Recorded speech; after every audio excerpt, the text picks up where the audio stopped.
واقعہ سناتے ہیں، اور وہ واقعہ ہے امام عالی مقام امام حسین رضی اللہ تعالیٰ عنہ کے ان صاحبزادے کا جس سے آپ رضی اللہ تعالیٰ عنہ کی نسل چلی۔ قیامت تک حسینی سید آپ ہی کی نسل سے ہوں گے۔ جی ہاں، میری مراد حضرت امام زین العابدین رضی اللہ تعالیٰ عنہ ہے۔ ظالم حکمران حجاج ابن یوسف کے دور میں جب دوبارہ حضرت امام زین العابدین رضی اللہ تعالیٰ عنہ قید کیے گئے اور لوہے کی بھاری بھاری زنجیروں سے آپ کے جسم کو جکڑ دیا گیا اور آپ کی نگرانی پر پہرے دار لگا دیے گئے، تو آپ رضی اللہ تعالیٰ عنہ سے محبت کرنے والا ایک انسان آپ کے پاس آیا اور آپ کی حالت کو دیکھ کر رو پڑا۔ روتے روتے وہ آپ سے عرض کرتا ہے کہ آپ کی یہ حالت مجھ سے دیکھی نہیں جاتی۔ اس پر امام زین العابدین رضی اللہ تعالیٰ عنہ نے اس سے فرمایا کہ کیا تو یہ سمجھتا ہے کہ میں اس قید و بندش کی وجہ سے تکلیف اور بے چینی میں ہوں؟ حقیقت تو یہ ہے کہ اگر میں چاہوں تو اس میں سے کچھ بھی نہ رہے، مگر اس حالت میں اجر و ثواب، نصیحت اور عذاب الہی کی یاد ہے۔ ناظرین، یہ آپ کا خوف خدا اور تقویٰ تھا۔ یہ فرما کر آپ نے اپنے ہاتھوں اور پاؤں کو حرکت دی تو وہ بنا کسی رکاوٹ یعنی بیڑیوں اور ہتھکڑیوں میں سے نکل گئے۔ سبحان اللہ، یہ اختیارات ہیں جو اللہ تبارک و تعالیٰ نے اپنے نبی کی اولاد امام حسین کے شہزادے امام زین العابدین رضی اللہ تعالیٰ عنہ کو عطا فرمائے۔ آپ چاہتے تو آپ کیا کچھ نہیں کر سکتے تھے، صرف اللہ کی بارگاہ میں ہاتھ اٹھانے کی ہی تو دیر تھی، مگر آپ اپنے والد کی طرح رضائے الہی پر راضی رہے، مگر ساتھ آپ نے یہ بھی پیغام دے دیا کہ ہماری یہ حالت اختیاری حالت ہے، اسے ہماری کمزوری نہ سمجھنا۔ ناظرین، اصل بات یہ ہے کہ زباں پر شکوے رنج و علم لایا نہیں کرتے، زباں پر شکوے رنج و علم لایا نہیں کرتے، نبی کے نام لیوا غم سے گھبرایا نہیں کرتے۔ اللہ کرے کہ ان کی سیرت سے ہمیں جاننے کو ملے کہ اگر امتحان آ جائے، پرابلم آ جائے، یہ تو ایسے با اختیار تھے کہ اس پرابلم سے اپنے آپ کو نکال سکتے تھے، مگر پھر بھی اس امتحان کے لیے راضی تھے، راضی برضا تھے۔ اور اگر ہم پر کوئی پرابلم آ جائے، کوئی مشکل آئے، تو کربلا والوں کو یاد کرے نا، اہل بیت کی ان مشکلوں کو یاد کرے اور صبر کرے، کیونکہ اللہ پھر صبر کرنے والوں کو بہترین انعام عطا فرماتا ہے۔ چلیے اب چلتے ہیں ٹاپک کی طرف کہ آج نبی پاک کی ازواج مطہرات کے بارے میں بات ہوگی، اور ہم نے پچھلے پروگرام میں یہ جانا بھی کہ ازواج مطہرات بھی اہل بیت میں شامل ہیں۔ تو آج ہم پیارے آقا علیہ الصلوۃ والسلام کی ازواج مطہرات، مومنین کی مائیں، امہات المومنین کے فضائل سنیں گے۔ ہاں، یہ ضرور ہے کہ ایک ایپیسوڈ میں تو یقیناً سب کے حالات، سب کی زندگی کے بارے میں ڈسکس نہیں کیا جا سکتا، تو آج ہم 3 امہات المومنین، حضرت خدیجہ رضی اللہ تعالیٰ عنہ، حضرت سودا اور حضرت عائشہ صدیقہ رضی اللہ تعالیٰ عنہما کے بارے میں سنیں گے۔ سب سے پہلے پیارے آقا علیہ الصلوۃ والسلام کے عقد نکاح میں آنے والی خوش نصیب خاتون ام المومنین حضرت سیدتنا خدیجۃ الکبریٰ رضی اللہ تعالی عنہا ہے۔ نبی کریم علیہ الصلوۃ والسلام سے آپ کے نکاح کا واقعہ یہ ہے کہ جب نبی پاک علیہ الصلوۃ والسلام کی عمر مبارک تقریباً 25 سال کی ہوئی تو آپ کی امانت و صداقت کا چرچا دور دور تک پہنچ چکا تھا۔ اس ٹائم حضرت خدیجہ رضی اللہ تعالی عنہا مکہ کی ایک بہت ہی مالدار یعنی ویل آف لیڈی تھی۔ آپ کے شوہر کا انتقال ہو چکا تھا، لہٰذا آپ کو ضرورت تھی کہ کوئی امانت دار آدمی مل جائے تو اس کے ساتھ آپ اپنی تجارت کا مال و سامان ملک شام بھیجیں۔ چنانچہ اس کام کے لیے آپ رضی اللہ تعالی عنہا نے پیارے آقا علیہ الصلوۃ والسلام کا انتخاب کیا اور آپ کے پاس پیغام بھیجا کہ آپ میرا مال تجارت لے کر ملک شام جائیں، جو معاوضہ میں دوسروں کو دیتی ہوں، آپ کی امانت و دیانت داری کی بنا پر میں آپ کو اس کا دگنا پیش کروں گی۔ نبی کریم علیہ الصلوۃ والسلام نے آپ رضی اللہ تعالیٰ عنہ کی درخواست منظور فرما لی اور تجارت کا مال و سامان لے کر ملک شام روانہ ہو گئے۔ اس سفر میں حضرت خدیجہ رضی اللہ تعالیٰ عنہ نے اپنے ایک بھروسے کے غلام میسرہ کو بھی آپ کے ساتھ روانہ کر دیا تاکہ وہ آپ علیہ الصلوۃ والسلام کی خدمت کرتا رہے۔ نبی پاک بصرہ کے بازار میں بہت جلد تجارت کا مال فروخت کر کے مکہ مکرمہ واپس تشریف لے آئے۔ اس سفر میں نبی پاک کی کردار، امانت داری اور آپ کی دوسری صفات سے متاثر ہو کر آپ رضی اللہ تعالی عنہ نے پیارے آقا علیہ الصلوۃ والسلام کو نکاح کا پیغام بھیجا، جسے آپ علیہ الصلوۃ والسلام نے قبول فرما لیا۔ یوں یہ بابرکت نکاح آپ علیہ الصلوۃ والسلام کے سفر شام سے واپسی کے 2 ماہ 25 دن بعد منعقد ہوا۔ اس وقت حضرت خدیجہ رضی اللہ تعالی عنہ کی عمر مبارک 40 سال تھی۔ ناظرین، آپ رضی اللہ تعالی عنہ نے قدم قدم پر پیارے آقا علیہ الصلوۃ والسلام کو سپورٹ کیا۔ پہلی وحی کے بعد جو آپ علیہ الصلوۃ والسلام کی کیفیت تھی، اس میں جس طرح آپ نے نبی پاک علیہ الصلوۃ والسلام کو حوصلہ دینے کی کوشش کی، ناظرین وہ الفاظ واقعی سننے سے تعلق رکھتے ہیں۔ جب نبی پاک علیہ الصلوۃ والسلام نے ایک خاص کیفیت میں فرمایا کہ مجھے اپنی جان کا ڈر ہے، تو یہ سن کر آپ رضی اللہ تعالی عنہ نے کہا کہ نہیں، ہرگز نہیں، آپ کی جان کو کوئی خطرہ نہیں ہے، خدا کی قسم اللہ تعالیٰ کبھی بھی آپ کو رسوا نہیں کرے گا۔ آپ تو رشتہ داروں کے ساتھ بہترین سلوک کرتے ہیں، دوسروں کا بار خود اٹھاتے ہیں، خود کما کما کر مفلسوں اور محتاجوں کو عطا فرماتے ہیں۔ مسافروں کی مہمان نوازی کرتے ہیں اور حق و انصاف کی خاطر سب کی مصیبتوں اور مشکلات میں کام آتے ہیں۔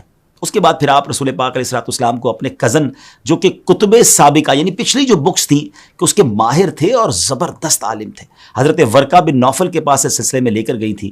وہ پورا ایک الگ ٹاپک ہے، وہ پورا ایک الگ واقعہ ہے۔ خیر ناظرین، اللہ پاک کی بارگاہ میں آپ رضی اللہ تعالیٰ عنہ کا مقام و مرتبہ بہت بلند و بالا ہے۔ ایک بار حضرت جبرائیل نے بارگاہ رسالت میں حاضر ہو کر عرض کی، یا رسول اللہ صلی اللہ تعالیٰ علیہ وسلم، آپ کے پاس حضرت خدیجہ رضی اللہ تعالیٰ عنہ برتن لا رہی ہیں جس میں کھانا اور پانی ہے، جب وہ آ جائیں تو انہیں ان کے رب کا اور میرا سلام کہیے گا، اور یہ بھی خوشخبری سنا دیجیے گا جنت میں ان کے لیے موتی کا ایک گھر ہے جس میں نہ کوئی شور ہوگا اور نہ کوئی تکلیف۔ اللہ اکبر، اور جنت کی بشارتیں مل رہی ہیں۔ آپ رضی اللہ تعالیٰ عنہ نماز کی فرضیت سے پہلے بھی نماز ادا فرماتی تھیں۔ آپ نے اپنی ساری دولت پیارے آقا علیہ السلام کے قدموں پر قربان کر دی اور اپنی تمام عمر پیارے آقا علیہ السلام کی خدمت کرتے ہوئے گزار دی۔ آپ رضی اللہ تعالیٰ عنہ کی سخاوت کا عالم یہ تھا کہ ایک بار قحط سالی اور مویشیوں کے ہلاک ہونے کی وجہ سے حضرت حلیمہ رضی اللہ تعالیٰ عنہ تشریف لائیں تو آپ نے انہیں 40 بکریاں اور 1 اونٹ تحفتاً پیش کیا۔ آپ رضی اللہ تعالیٰ عنہ کو چند خصوصیات بھی حاصل ہیں۔ عورتوں میں سب سے پہلے آپ نے اسلام قبول کیا۔ آپ کی حیات میں نبی پاک علیہ السلام نے کسی اور سے نکاح نہیں فرمایا۔ پیارے آقا علیہ السلام کی تمام اولاد، جی ہاں تمام اولاد سوائے حضرت ابراہیم رضی اللہ تعالیٰ عنہ کے، آپ رضی اللہ تعالیٰ عنہ ہی سے ہوئیں۔ پیارے آقا نے فرمایا کہ اللہ کی قسم خدیجہ سے بہتر مجھے کوئی بیوی نہیں ملی۔ جب لوگوں نے میرا انکار کیا تو اس وقت وہ مجھ پر ایمان لائیں، اور جب لوگ مجھے جھٹلا رہے تھے اس وقت انہوں نے میری تصدیق کی، اور جس وقت کوئی شخص مجھے کوئی چیز دینے کے لیے تیار نہ تھا اس وقت خدیجہ نے مجھے اپنا سارا مال دے دیا، اور انہی کے بدن سے اللہ تعالیٰ نے مجھے اولاد عطا فرمائی۔ آپ رضی اللہ تعالیٰ عنہ تقریباً 25 سال پیارے آقا علیہ السلام کی شریک حیات رہیں، اور آپ کا وصال اعلان نبوت کے 10ویں سال 10 رمضان المبارک کو ہوا۔ آپ کی وفات پر رحمت عالم علیہ السلام بہت غمگین ہوئے، اور جس سال آپ رضی اللہ تعالیٰ عنہ کی وفات ہوئی اسے آپ نے عام الحزن یعنی غم کا سال قرار دیا۔ ناظرین، ویسے تو بہت کچھ کہنے کو ہے حضرت خدیجہ رضی اللہ تعالیٰ عنہ کے بارے میں، کمال کی پرسنالٹی ہیں، مگر ہماری خواتین کے لیے بہت زبردست رول ماڈل ہیں کہ جو آج کے دور میں اپنے شوہر کو یا اپنے گھر کے مرد حضرات کو ٹونٹ کرتے رہتی ہیں یا پریشرائز کرتی ہیں کہ ہماری یہ ڈیمانڈ ہے، کسی صورت بھی گھر میں ہمیں یہ چاہیے، چاہے تمہیں کچھ بھی کرنا پڑے۔ مرد کسی مشکل میں بھی ہو تو ساتھ دینے کی بجائے اس پر طنز کیا جاتا ہے۔ نہیں ناظرین، میری بہنوں سے میری گزارش ہے کہ حضرت خدیجہ کی سیرت سے سیکھیں کہ اگر گھر میں مرد کسی پرابلم میں ہے تو اگر گھر کی خاتون سپورٹ کر دے، ساتھ دے دے، مشکل وقت میں ہمت بڑھانے والی ہو، ایک تو اجر ملے گا، اور میرے رب کی رحمت سے پھر ہم نے دیکھا ہے کہ جو مشکل وقت میں اپنے گھر والوں کا ساتھ دیتی ہیں اللہ انہیں سکھ کے دن ضرور دکھاتا ہے۔ تو امید کرتا ہوں کہ جہاں تک ہم پہنچے اس ایپیسوڈ میں ہماری بہنیں اس سے بالخصوص درس حاصل کریں گی۔ اب چلتے ہیں دوسری ام المومنین حضرت سودا رضی اللہ تعالیٰ عنہ کے بارے میں جانتے ہیں۔ پیارے آقا علیہ السلام سے نکاح ہونے سے پہلے آپ رضی اللہ تعالیٰ عنہ پہلے اپنے چچا زاد سکران بن عمرو کے نکاح میں تھی۔ اسلام کی ابتدا ہی میں یہ دونوں میاں بیوی مسلمان ہو گئے تھے۔ ایک قول کے مطابق ہجرت حبشہ سے واپسی پر مکہ مکرمہ میں حضرت سکران بن عمرو رضی اللہ تعالیٰ عنہ کا انتقال ہو گیا۔ ناظرین، حضرت سودا بہت ہی دیندار، سلیقہ شعار اور بے حد خدمت گزار خاتون تھی۔ آپ نبی کریم علیہ السلام کے احکامات پر خوب عمل پیرا ہوتی تھی۔ آپ دراز قد جبکہ حسن و جمال اور سیرت میں منفرد تھیں۔ ام المومنین حضرت عائشہ صدیقہ رضی اللہ تعالیٰ عنہ آپ کی خوبیوں کو دیکھ کر آپ پر بہت زیادہ رشک فرمایا کرتی تھی۔ حضرت خدیجہ رضی اللہ تعالیٰ عنہ کا انتقال ہو گیا تو حضرت خولہ بنت حکیم نے حضرت سودا کی خوبیوں کو دیکھتے ہوئے بارگاہ رسالت میں عرض کی، یا رسول اللہ صلی اللہ تعالیٰ علیہ وسلم، آپ سودا بنت زمعہ سے نکاح فرما لیں۔ پیارے آقا علیہ السلام نے حضرت خولہ کے اس مخلصانہ مشورے کو قبول فرما لیا۔ چنانچہ حضرت خولہ نے پہلے حضرت سودا سے بات کی تو انہوں نے رضامندی ظاہر کی، پھر آپ کے والد سے بات کی تو انہوں نے بھی خوشی سے اجازت دے دی۔ یوں اعلان نبوت کے 10ویں سال میں یہ بابرکت نکاح ہوا۔ ناظرین، آپ رضی اللہ تعالیٰ عنہ پردے کا بہت اہتمام کیا کرتی تھی۔ آپ بلا ضرورت گھر سے باہر نکلنا بھی پسند نہیں فرماتی تھی۔ آپ رضی اللہ تعالیٰ عنہ نے جب فرض حج ادا فرما لیا تو کہا، میرے رب نے مجھے گھر میں رہنے کا حکم فرمایا ہے، لہٰذا خدا کی قسم اب موت آنے تک میں گھر سے باہر نہ نکلوں گی۔ راوی فرماتے ہیں اللہ کی قسم آپ گھر سے باہر نہ نکلی، یہاں تک کہ آپ کا جنازہ ہی گھر سے باہر نکالا گیا۔ آپ کو سخاوت کرنے کا بھی بہت شوق تھا۔ ایک مرتبہ حضرت عمر فاروق رضی اللہ تعالیٰ عنہ نے اپنی خلافت کے زمانے میں درہموں سے بھرا ہوا ایک تھیلا آپ رضی اللہ تعالیٰ عنہ کے پاس بھیجا۔ آپ نے اس وقت ان تمام درہموں کو مدینہ منورہ کے فقراء و مساکین کے درمیان تقسیم فرما دیا۔ ایک قول کے مطابق کہ آپ کا وصال 54 ہجری میں شوال کے مہینے میں حضرت امیر معاویہ رضی اللہ تعالیٰ عنہ کے دور خلافت میں ہوا تھا۔ کیا کمال کی خواتین ہیں کہ کتنا کچھ سیکھنے کو ملتا ہے۔ سخاوت سیکھنی ہو تو ان سے سیکھیے، اور پھر پردے کا کیسا اہتمام ہے۔ اللہ کرے کہ ہمارے گھر کی جو خواتین ہیں، جو بعد میں یہ پروگرام سنیں دیکھیں کہ حضرت سودا ہیں کہ گھر سے نہ نکلیں، حج ادا ہو گیا، فرض ادا ہو گیا، اب بلا ضرورت گھر سے نہیں نکلنا ہے۔ کتنا بڑا درس ہے ان کے لیے جو بے پردہ بازاروں میں اور بے پردہ گھر سے باہر نکلتی ہیں۔ خدا کے واسطے اگر واقعی ہم ان بزرگ ہستیوں کا فیضان لینا چاہتے ہیں تو حیا کی چادر کو اپنائیے۔ اللہ ہم سب کو، بالخصوص ہمارے گھر کی خواتین کو، اسلامی بہنوں کو پردے کی، حیا کی چادر نصیب فرمائے۔ اب چلتے ہیں تیسرے ام المومنین، سبحان اللہ، جن کے فضائل آج ہمیں سننے ہیں، وہ ہیں حضرت عائشہ صدیقہ طیبہ طاہرہ رضی اللہ تعالی عنہا۔ آپ رضی اللہ تعالیٰ عنہ حضرت ابوبکر صدیق رضی اللہ تعالیٰ عنہ کی لخت جگر ہیں۔ آپ کی ولادت اس وقت ہوئی جبکہ سیدنا ابوبکر صدیق رضی اللہ تعالیٰ عنہ کا گھر اسلام کا قلعہ بن چکا تھا۔ گویا بہار اسلام میں آپ کی پیدائش ہوئی، اسلام کی آغوش میں آپ نے پرورش پائی، آپ بچپن ہی سے صحابیہ کے عظیم مرتبے پر فائز ہو گئی تھی۔ آپ کی نبی پاک علیہ الصلوۃ والسلام سے نسبت کا واقعہ یہ ہے کہ آپ خود فرماتی ہیں کہ پیارے آقا علیہ الصلوۃ والسلام نے فرمایا، تم 3 راتیں مجھے خواب میں دکھائی گئیں، یعنی تمہیں مجھے 3 راتیں خواب میں دکھایا گیا۔ ایک فرشتہ تمہیں، یعنی تمہاری تصویر ریشم کے ایک ٹکڑے میں لے کر آیا اور اس نے کہا یہ آپ کی زوجہ ہے، ان کا چہرہ کھولیے۔ بس میں نے دیکھا تو وہ تم تھی۔ میں نے کہا اگر یہ خواب اللہ تعالیٰ کی طرف سے ہے تو وہ اسے ضرور پورا کرے گا۔ ناظرین، آپ رضی اللہ تعالیٰ عنہ اگرچہ ازواج رسول میں سب سے کم عمر کی خاتون تھی، لیکن اس کے باوجود آپ نے کبھی بھی گھریلو ذمہ داریوں کو پورا کرنے میں کوئی کمی نہ ہونے دی، بلکہ آپ گھر کے کام کاج نہایت ہی اچھی طریقے سے سر انجام دیتی تھی۔ آپ مزاج رسول سے اچھی طرح واقف تھیں۔ آپ نبی پاک علیہ الصلوۃ والسلام کی فرما برداری میں آگے آگے رہنے کے ساتھ حضور علیہ الصلوۃ والسلام کے فیض سے بھی مستفیض ہوتی رہیں۔ یہی وجہ ہے کہ آپ کو قرب مصطفیٰ سے جو علمی شان نصیب ہوئی وہ دیگر ازواج میں بہت کم نظر آتی ہے۔ وقت کے ساتھ ساتھ آپ کے علمی مقام میں بھی اضافہ ہوتا رہا، یہاں تک کہ حضور علیہ الصلوۃ والسلام کے ظاہری وصال کے بعد اگر صحابہ کرام کو کوئی مشکل پیش آتی تو کئی مرتبہ اس کا حل ام المومنین حضرت عائشہ صدیقہ رضی اللہ تعالیٰ عنہا ہی پیش کیا کرتی، بلکہ صحابہ کی ایک تعداد ہے جنہوں نے آپ سے باقاعدہ علم سیکھا اور مسائل سیکھے۔ حضرت عروہ رضی اللہ تعالیٰ عنہ فرماتے ہیں میں نے لوگوں میں ام المومنین حضرت عائشہ صدیقہ طیبہ طاہرہ رضی اللہ تعالیٰ عنہا سے بڑھ کر کسی کو قرآن، میراث، حلال و حرام، شعر، اقوال عرب اور نسب کا عالم نہیں دیکھا۔ ناظرین، آپ رضی اللہ تعالیٰ عنہ کو یہ شرف بھی ملا ہے کہ آپ نے زیادہ تر وقت نبی پاک علیہ الصلوۃ والسلام کی سنگت و صحبت میں گزارا، جس کی برکت سے عبادات، معاشرت، سیاست، قانون سازی، سفارت خانے کے اصول و ضوابط اور دیگر کئی احکامات اور فیصلہ سازی میں آپ کو پیارے آقا علیہ الصلوۃ والسلام کا طرز عمل براہ راست دیکھنے کو ملا۔ پھر نبی پاک علیہ الصلوۃ والسلام کی گھریلو زندگی کی چشمدید گواہ بھی آپ خود تھی، اس لیے آپ کو اصحاب رسول میں ایک خاص مقام حاصل تھا۔ ہر کوئی آپ کی رائے کو اہمیت دیتا تھا۔ محدثین کی اکثریت بھی آپ کی روایت کی ہوئی حدیث کو فوقیت دیتی ہے۔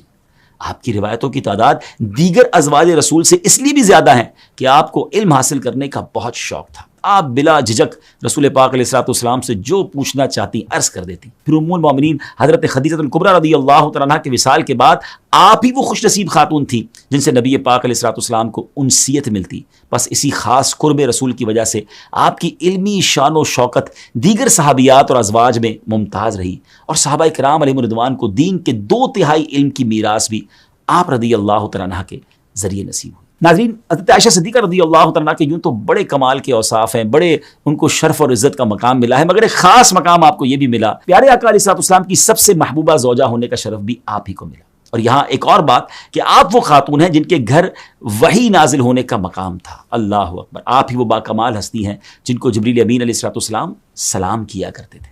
آپ ہی وہ زوجہ رسول ہیں جن کی پاکیزگی کی گواہی خود قرآن نے دی۔ آپ کی ذات وجہ تسکین جان مصطفیٰ تھی۔ آپ رضی اللہ تعالیٰ خود فرماتی ہیں کہ میری پیشانی پر بوسہ دے کر رسول پاک علیہ الصلوۃ والسلام نے ارشاد فرمایا، اے عائشہ، اللہ عز و جل تجھے اچھا بدلہ عطا فرمائے، تم مجھ سے اتنا خوش نہیں ہوتی ہوگی جتنا میں تم سے خوش ہوتا ہوں۔ اللہ اکبر۔ پیارے آقا علیہ الصلوۃ والسلام نے آپ رضی اللہ تعالیٰ عنہ کو اپنی زندگی میں ایک خاص مقام دیا ہوا تھا۔ ایک دن حضرت ابوبکر صدیق رضی اللہ تعالیٰ عنہ نبی پاک کی خدمت میں حاضر ہوئے تو آپ نے دیکھا کہ سیدہ عائشہ صدیقہ رضی اللہ تعالیٰ عنہ کچھ بلند آواز میں نبی پاک کے ساتھ باتیں کر رہی تھیں. معاذ اللہ کوئی بے ادبی والا معاملہ نہیں تھا، بلکہ حضور علیہ الصلوۃ والسلام کی آپ سے محبت تھی اور حضور نے آپ کو اتنا اسپیس دیا ہوا تھا. لیکن ہمارے ساتھ بھی تو ہوتا ہے کہ ہم جس سے بہت محبت کرتے ہیں تو لاڈ میں اس کی باتیں بھی سنتے ہیں اور اس سے پھر کوئی تکلفات نہیں رکھتے. تو ایسا ہی معاملہ تھا. خیر لیکن جب صدیق اکبر رضی اللہ تعالیٰ عنہ نے یہ دیکھا تو آپ سیدہ کی طرف بڑھے اور یہ کہتے ہوئے کہ اے ام رومان کی بیٹی، کیا تو رسول پاک پر اپنی آواز کو بلند کرتی ہے؟ تو نبی کریم علیہ الصلوۃ والسلام صدیق اکبر اور بی بی عائشہ کے درمیان میں کھڑے ہو گئے، حائل ہو گئے، اور حضرت صدیق اکبر رضی اللہ تعالیٰ وہاں سے تشریف لے گئے. تو نبی پاک نے حضرت عائشہ کو مناتے ہوئے فرمایا، کیا تم نے نہ دیکھا کہ میں تمہارے اور ان کے یعنی ابو بکر کے درمیان حائل ہو گیا؟ راوی فرماتے ہیں پھر جب حضرت ابوبکر صدیق رضی اللہ تعالیٰ دوبارہ حاضر ہوئے تو نبی پاک اور حضرت عائشہ رضی اللہ تعالیٰ کو بہت خوش پایا. تو آپ رضی اللہ تعالیٰ بھی یہ دیکھ کر بہت خوش ہوئے. کتنا پیار بھرا اور کیسا سافٹ ماحول تھا میرے آقا علیہ الصلوۃ والسلام کے گھر کا. یہاں ہمیں یہ بھی درس ملتا ہے کہ ہم اپنی فیملیز کے ساتھ، اپنے گھر والوں کے ساتھ کتنے سافٹ اسپوکن ہونے چاہیے، کتنا نرمی کا معاملہ ہونا چاہیے، کتنا پیار کا معاملہ ہونا چاہیے. مگر معاملہ یہ ہے جناب کہ باہر تو لوگ بڑے خوش اخلاق ہوتے ہیں اور گھر میں شیر ببر بن جاتے ہیں. ایسا نہیں. دیکھیے نا، ازواج مطہرات کی باتیں ہو رہی ہیں، نبی پاک کی فیملی کی باتیں ہو رہی ہیں، اور کتنا سافٹ، کتنا پیارا ماحول ہمیں سننے کو مل رہا ہے اور سمجھنے کو مل رہا ہے. ایک مرتبہ پیارے آقا علیہ الصلوۃ والسلام نے سیدہ سے فرمایا، مجھے پتہ ہوتا ہے کہ کب تم مجھ سے راضی ہو اور کب خفا. ام المومنین نے عرض کی، یا رسول اللہ صلی اللہ تعالیٰ علیہ وسلم، آپ کیسے پہچانتے ہیں؟ فرمایا، جب تم مجھ سے خوش ہوتی ہو تو کہتی ہو کہ محمد کے رب کی قسم صلی اللہ تعالیٰ علیہ وسلم، اور جب ناراض ہوتی ہو تو کہتی ہو ابراہیم علیہ السلام کے رب کی قسم. یہ سننے کے بعد بی بی عائشہ عرض کرتی ہیں، یا رسول اللہ ایسی ہی بات ہے، لیکن میں صرف آپ علیہ الصلوۃ والسلام کا نام ہی چھوڑتی ہوں، یعنی دل میں پھر بھی آپ ہوتے ہیں، صرف آپ کا نام لینا چھوڑ دیتی ہوں. ابھی دیکھیں اگین کتنا خوبصورت میاں بیوی کا ایک انداز اور پیار والا ماحول ہمیں سیکھنے کو مل رہا ہے. کاش ان باتوں سے ہم اپنی فیملی کے اندر یہ سافٹنس اور یہ محبت اور پیار والا ماحول لائیں. حضرت بی بی عائشہ رضی اللہ تعالیٰ کی سخاوت کا عالم یہ تھا کہ ایک مرتبہ حضرت عبداللہ ابن زبیر رضی اللہ تعالیٰ نے آپ کی خدمت میں 1,00,000 درہم بھیجے تو آپ نے اسی دن وہ سب درہم تمام کے تمام دراہم تقسیم فرما دیے. اس دن روزہ ہونے کے باوجود شام کے کھانے کے لیے آپ کے پاس کچھ نہ بچایا، سب بانٹ دیا. یہ گھرانہ میرے حضور کا ہے. سبحان اللہ. جو تم سے نہ مانگوں تو پھر کس سے مانگوں، تمہارا تو سارا گھرانہ سخی ہے. سبحان اللہ. آپ رضی اللہ تعالیٰ اپنے اوپر اللہ کی کرم نوازیوں کا تذکرہ کرتے ہوئے فرماتی ہیں کہ بے شک اللہ عز و جل کی نعمتوں میں سے مجھ پر یہ بھی کرم نوازی ہوئی کہ نبی پاک کا وصال میرے گھر میں اور میری باری میں میرے سینے اور گلے کے درمیان ہوا. یعنی نبی پاک علیہ الصلوۃ والسلام آپ کی گود میں اس وقت آرام فرما تھے، اور آپ فرماتی ہیں کہ اللہ تعالیٰ نے میرے اور ان کے لعاب کو ان کے وصال کے وقت جمع کر دیا. اب ہوا یہ کہ نبی پاک علیہ الصلوۃ والسلام کے پردہ فرمانے سے کچھ دیر پہلے حضرت عبد الرحمن بن عوف رضی اللہ عنہ میرے پاس آئے، اس حال میں کہ ان کے ہاتھ میں مسواک تھی. نبی پاک علیہ الصلوۃ والسلام مجھ پر ٹیک لگائے ہوئے تھے تو میں نے حضور کو دیکھا کہ آپ مسواک کی طرف دیکھ رہے ہیں. میں سمجھ گئی کہ نبی پاک مسواک کرنا چاہ رہے ہیں. چنانچہ میں نے آپ سے پوچھا، یا رسول اللہ صلی اللہ علیہ وسلم، کیا آپ کے لیے مسواک لے لوں؟ تو آپ نے سر انور سے اشارہ کر کے فرمایا کہ ہاں لے لو. سو میں نے حضرت عبد الرحمن بن عوف سے مسواک لے لی. آپ فرماتی میں نے محسوس کیا کہ مسواک سخت ہے، تو میں نے پیارے آقا علیہ الصلوۃ والسلام سے عرض کی، یا رسول اللہ میں اسے نرم کر دوں؟ تو آپ علیہ الصلوۃ والسلام نے سر کے اشارے سے فرمایا ہاں کر دو. تو میں نے اس مسواک کو اپنے منہ میں چبا کر اسے نرم کر دیا. پھر پیارے آقا علیہ الصلوۃ والسلام نے اس کو اپنے منہ میں پھیرا. اس طرح میرا اور سرور دو جہاں صلی اللہ تعالیٰ علیہ وسلم کو لعاب بھی جمع ہو گیا. اللہ اکبر. ناظرین کرام، ام المومنین حضرت عائشہ صدیقہ رضی اللہ تعالیٰ کو بے شمار فضیلتیں اور کمالات حاصل ہیں.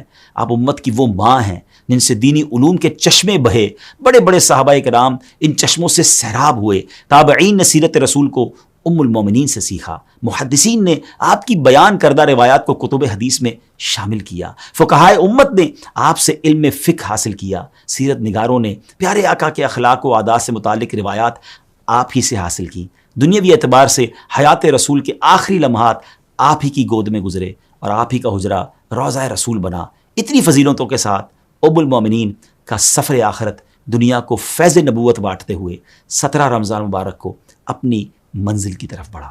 اتنی نیکیوں والی زندگی ہونے کے باوجود آپ کے تقوی کا کیا عالم تھا. آپ نے اپنے وصال کے وقت فرمایا کہ کاش میں درخت ہوتی کہ مجھے کاٹ ڈالتے، کاش کہ میں پتھر ہوتی، یا کاش کہ میں پیدا ہی نہ ہوئی ہوتی. جب آپ رضی اللہ تعالیٰ عنہ نے وصال فرمایا تو آپ کے گھر سے رونے کی آواز آئی. سیدہ ام سلمہ رضی اللہ تعالیٰ عنہ نے اپنی باندی کو بھیجا کہ خبر لائیں. باندی نے آ کر آپ کے وصال کی خبر سنائی تو سیدہ ام سلمہ رضی اللہ تعالیٰ عنہ بھی رونے لگی اور فرمایا کہ اللہ تعالیٰ ان پر رحمت فرمائے، نبی کریم کی وہ سب سے زیادہ محبوب تھی اپنے والد ماجد کے بعد۔ اللہ اکبر۔ ناظرین، یہ کمال کی باتیں ہیں اور کمال کی ہستیاں ہیں، یقین کریں جی چاہ رہا تھا کہ باتیں ہوتی رہیں اور ان کے فضائل سنتے رہیں۔ کتنا کچھ ہے سیکھنے کے لیے کہ تقوی ہو، عاجزی ہو، سخاوت ہو، نبی پاک سے محبت ہو، پیارے آقا کے لیے سب کچھ قربان کرنا ہو۔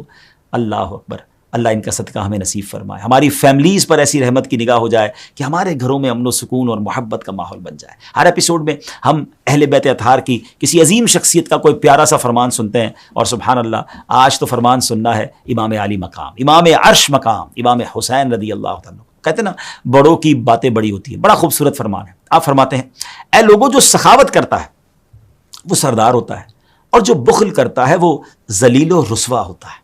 زیادہ سخی وہ شخص ہے جو اس شخص پر سخاوت کرے جسے اس کی امید نہ ہو۔ کمال کی بات ہے کہ سخی وہ زیادہ ہے جو اس پر سخاوت کرے جس کی اسے